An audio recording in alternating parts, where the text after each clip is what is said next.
Hello everyone, today I am going to discuss Pakala Narayana Swamy versus Emperor. The judgment was given by the Privy Council. What were the facts of this case? A man, the deceased, was invited by a letter to come and collect money. He travelled by train and was later found murdered and his body was discovered in a trunk. Pakala Narayana Swamy was accused of the murder. The widow of the deceased gave a statement to the police implicating the accused. The main issue was whether certain statements made by the deceased prior to his death could be treated as dying declaration under Section 32 Clause 1 of the Indian Evidence Act. What is the legal issue in this particular case?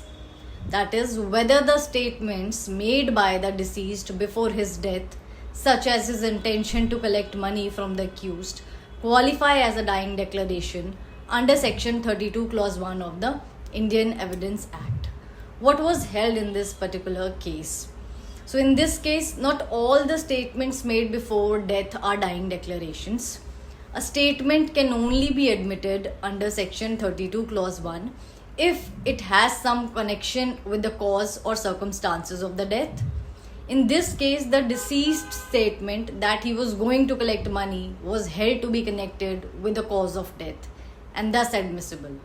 The Privy Council also clarified that a confession must either be to a magistrate under Section 164 CRPC or to police in accordance with law. Otherwise, it is inadmissible under Section 25 and 26 of Indian Evidence Act.